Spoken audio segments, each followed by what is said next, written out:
तो प्रारंभ करते हैं।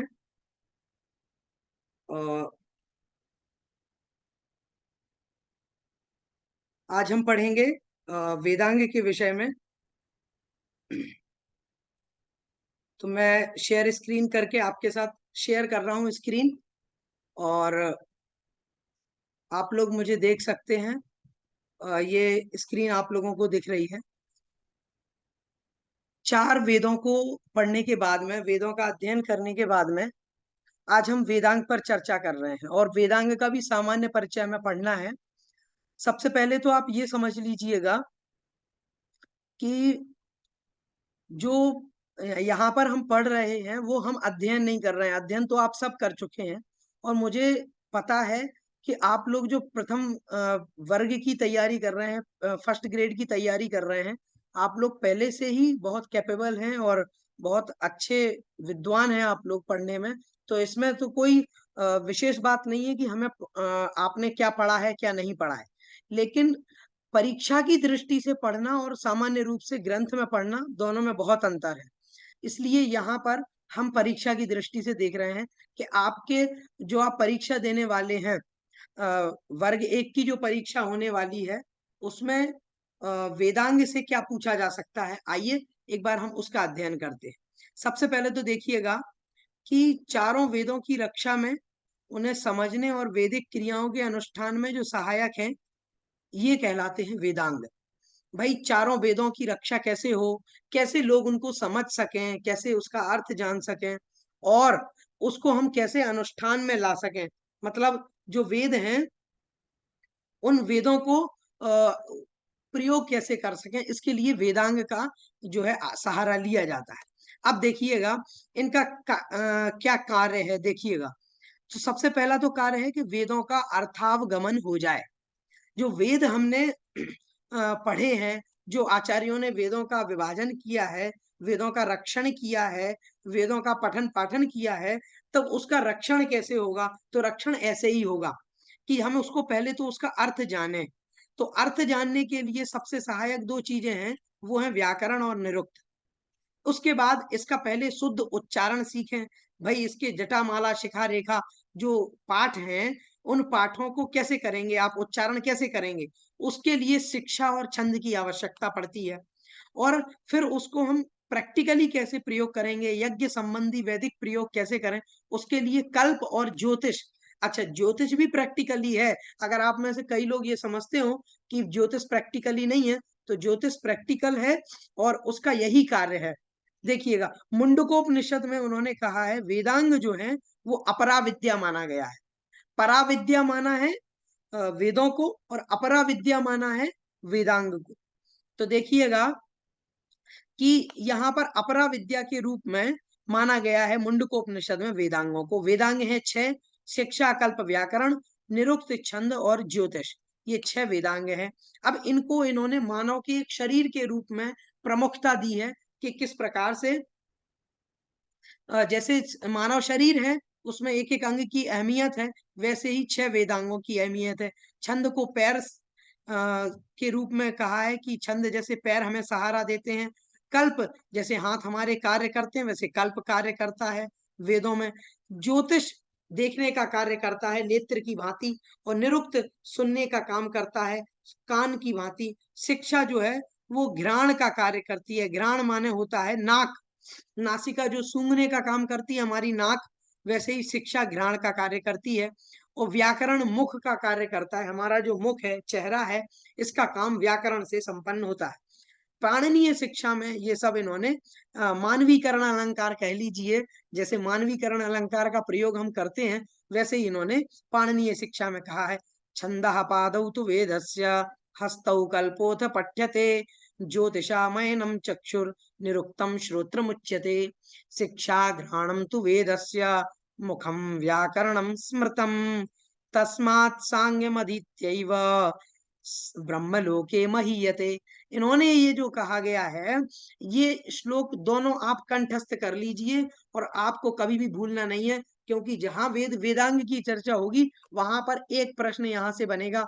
सरल प्रश्न भी बन सकता है और कठिन प्रश्न भी यहीं से ही बनता है अधिकतर, चाहे नेट परीक्षा हो, चाहे टेट की परीक्षा हो, चाहे रीट की परीक्षा हो, आरपीएससी की हो, एमपी में भी बहुत सारी परीक्षाओं में, एमपी टेट में कई बार ये प्रश्न वेदांगों से आ चुका है।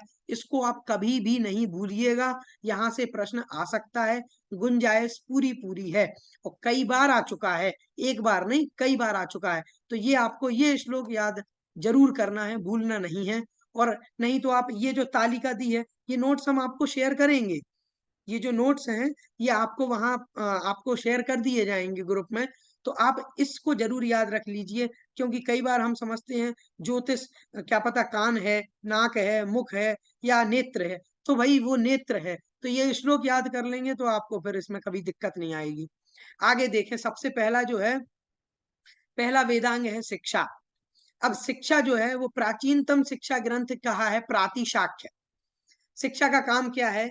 तो पहले तो देखो प्रातिशाख्य जो है ना, वो प्रातिशाख्य का नाम क्यों पड़ा? क्योंकि वेदों की प्रत्येक शाखा की उच्चारण विधि अलग अलग थी। अब अलग अलग प्रति शाखा में उच्चारण विधि बदल गई, इसलिए इसको प्रातिशाख्य कह दिया। हाँ, शाखम शाखम प्रति इति प्रतिशाखम और प्रतिशाखम भवम इति प्रातिशाख्यम। इस प्रकार से इसको आप समझ लीजिएगा। इसमें से प्रसिद्ध प्रातिशाख्य है ऋग प्रातिशाख्य। अच्छा, ये प्रसिद्ध प्रातिशाख्य है और सबसे प्रसिद्ध यही प्रातिशाख्य है, ऋग्वेद का प्रातिशाख्य। रचयिता है शौनक। 3 अध्याय हैं और 18 पटल हैं इसके।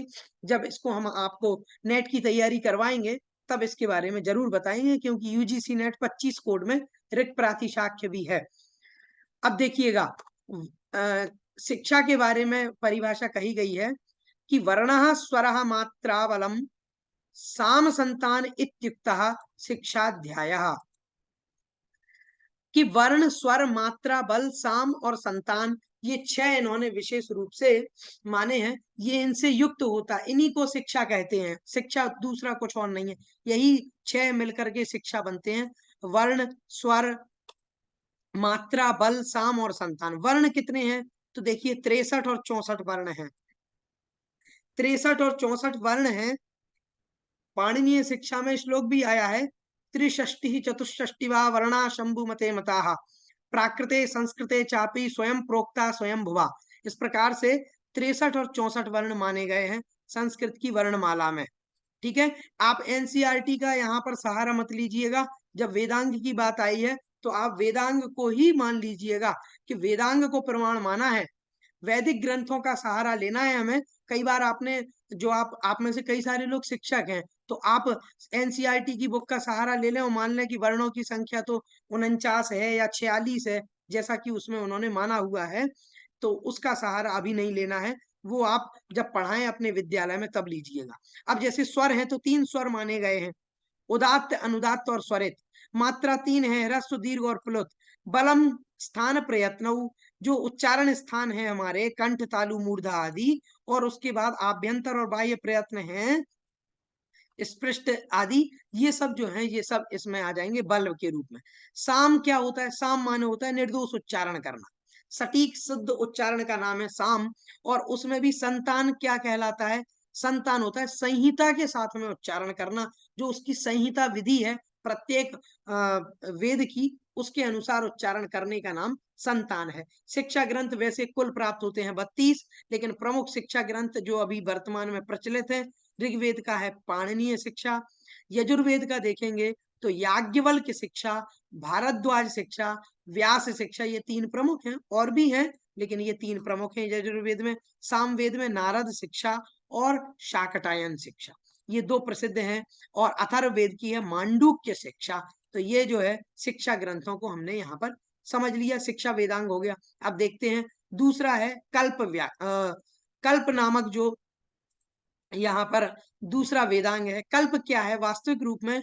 कल्प सूत्र आपने एक नाम सुना होगा, तो वही सूत्र रूप में है ये, इसीलिए इसको कल्प और कल्प सूत्र भी कहते हैं। भाई क्यों है सूत्र रूप में? क्योंकि इसमें जो है कल्पों में यज्ञ के विधि विधान बताए गए हैं। इससे ज्यादा प्रश्न नहीं आते, बस यही आता है कि वही कल्प क्या है, तो कल्प सूत्र है। और क्या है? कल्पो वेद विहिता नाम कर्माणाम आनुपूर्वेण कल्पना शास्त्रम। इस प्रकार से एक कथन प्राप्त होता है कि ये वेद में जो कर्म कहे गए हैं उनको निर्धारित रूप से, आनुपूर्वी रूप से करना, निर्धारित जो उनका क्रम है उससे करना, इसका नाम ही कल्पशास्त्र है।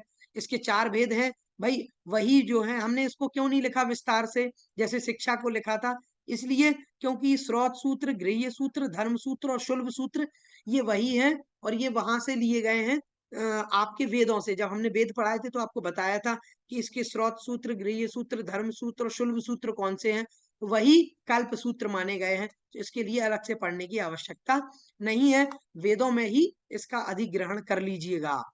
तीसरा जो हमारा वेदांग है इसका नाम है व्याकरण।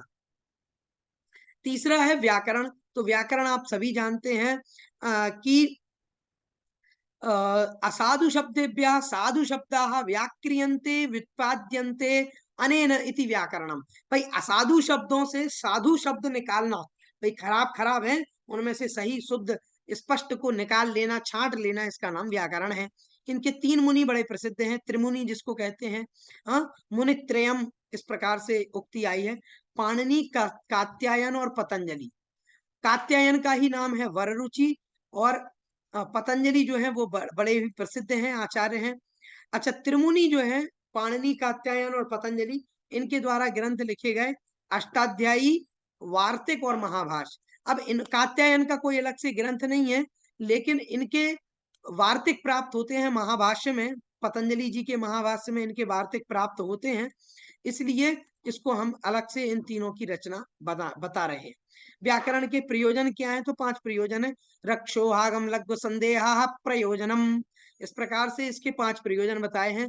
महाभाष्य में, पस्पशान्निक में आप देखेंगे तो आपने पढ़ा ही होगा, रक्षा, ऊह, आगम, लघु और संदेह, असंदेह सॉरी। तो ये जो है ये इसके मुख्य 5 प्रयोजन है कि भाई आपको संदेह नहीं हो वेदों में, वेदों को आप कैसे उनकी रक्षा कर पाए, उसका पारायण कर पाए।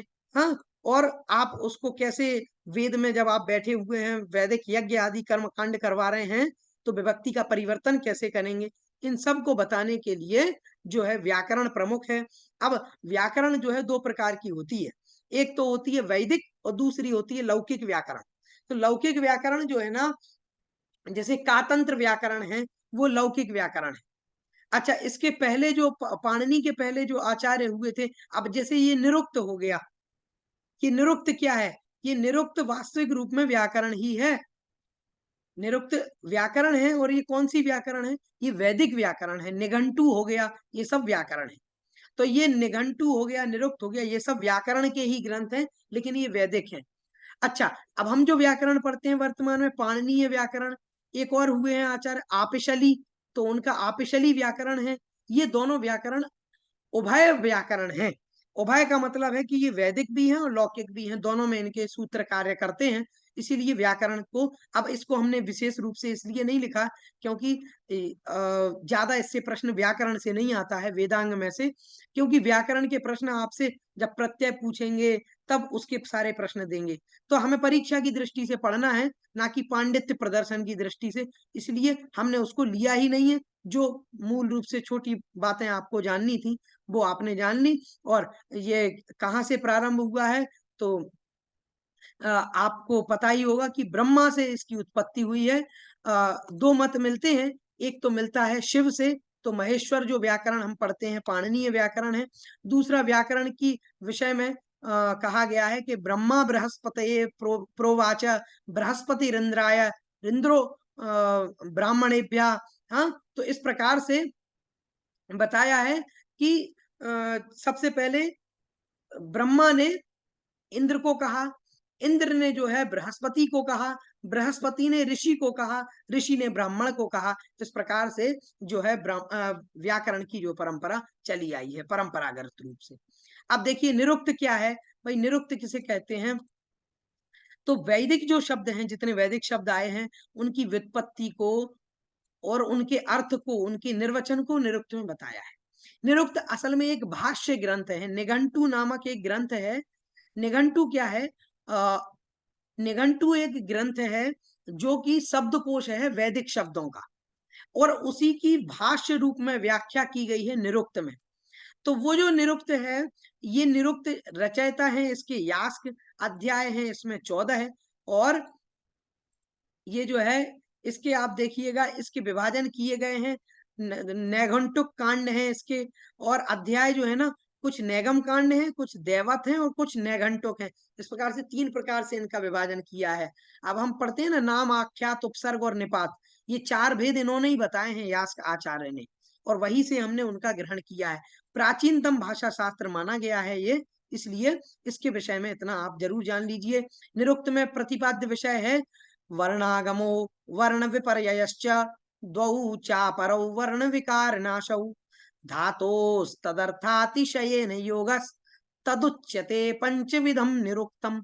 ये श्लोक आप बढ़िया अच्छे से याद कर लीजिएगा कि निरुक्त का विषय क्या है। वर्णागम, वर्ण विपर्यय, वर्ण विकार, वर्ण नाश और धातु, ये 5 जो है इसके विषय बताए गए हैं, प्रतिपाद्य विषय है।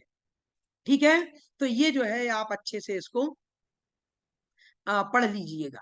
अब आगे आता है छंद। छंद आता है 5वां जो छंद है, तो छंद के बारे में कहते हैं यदक्षर परिमाणम तच्छंदः, जो अक्षर के परिमाण से युक्त है वही छंद कहलाता है। उसका प्रयोजन क्या है, तो कहते हैं लयबद्ध शुद्ध गान करना इसका प्रयोजन है। 2 भेद हैं इसके, मात्रिक और वार्णिक। जो मात्राओं से संबंधित है वो मात्रिक हो जाता है, जो वर्णों की गणना से संबंधित होता है वो वार्णिक हो जाता है। 2 प्रकार के छंद होते हैं। मूल ग्रंथ इनका क्या है छंदों का, तो वही पिंगल आचार्य हुए हैं महर्षि, उनके द्वारा लिखित है, छंदः सूत्रम नामक ग्रंथ है, वो इसका मूल ग्रंथ है। वैदिक आप देखेंगे, वैदिक छंद कौन कौन से हैं प्रमुख, इसके लिए आप देखिएगा गायत्री, उष्णिक, अनुष्टुप, बृहति, पंक्ति, त्रिष्टुप और जगती, ये 7 जो हैं बड़े प्रसिद्ध वैदिक छंद हैं। इनको आप एक लाइन में याद करें तो गा उ आब्री पंत्रिज, इसको आप मेरे साथ बोलिएगा और आप इसको याद भी कर लीजिए। गा उ आब्री पंत्रिज, गा से गायत्री, उ से उष्णिक, आ से अनुष्टुप, बा से बृहति, पौन से पंक्ति, त्रि से त्रिष्टुप और जा से जगती। इनको आप अच्छे से याद कर लीजिए और भूलिएगा नहीं। एक बार आप भूल जाएंगे क्रम को तो सब गड़बड़ कर देंगे आप। इसको विशेष रूप से अभी नहीं पढ़ा रहे हैं, क्योंकि जब छंद का प्रकरण आएगा तब इसको देखेंगे। देखो, अगर एक वर्ण न्यून हो जाता है छंद में तो उसको निचृत निचृत कहते हैं, निचृत निचृत कहा जाता है। अगर एक वर्ण ज्यादा हो जाता है तो उसको भुरिक कहते हैं। 2 वर्ण अधिक हो जाएंगे तो स्वराट, और 2 वर्ण कम हो जाएंगे तो विराट। इस प्रकार से इनको कहा गया है। 2 वर्ण कम हो जाते हैं तो मान लीजिए हमने कह दिया गायत्री छंद है, उसमें 2 वर्ण कम हो गए तो कह देंगे साहब कि ये विराट गायत्री हो गया। इस प्रकार से इसको समझना है। अब ज्योतिष क्या है, तो ज्योतिष के बारे में कहते हैं कि ज्योतिष तस्मादिदम काल विधान शास्त्रम यो ज्योतिषम वेद स वेद यज्ञम। इस प्रकार से एक बताया उक्ति आई है कि काल विधान का जो शास्त्र है उसी को ज्योतिष कहा गया है, और जो व्यक्ति ज्योतिष को जानता है वो यज्ञ को जरूर जानता है। ये बात जान लीजिए, यज्ञ को जानना तभी हो पाएगा जब आप ज्योतिष को जान पाएंगे। यो वेद के योग्य सही काल को जानने का कार्य भी ज्योतिष का है। भैया अगर आप कोई सही काल नहीं है उसमें यज्ञ कर देंगे सब गड़बड़ हो जाएगा। अगर आपको अमृत सिद्धि योग में करेंगे आप, हाँ, तो सर्वार्थ सिद्धि योग में करेंगे तो वो फलित होगा, और आपने जो है मृत्यु योग में कर दिया तो मृत्यु और हो जाएगी।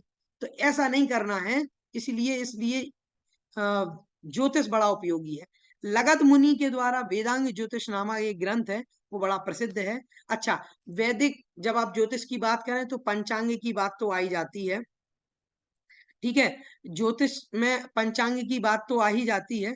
और पंचांग जो है 5 अंगों से मिलकर के बनता है। जो पंचांग आप देखते हैं, तिथि, वार, नक्षत्र, योग और करण, ये 5 अंग मिलकर के पंचांग को बनाते हैं। इस प्रकार से आपने इन 6 वेदांगों को पढ़ा और समझा।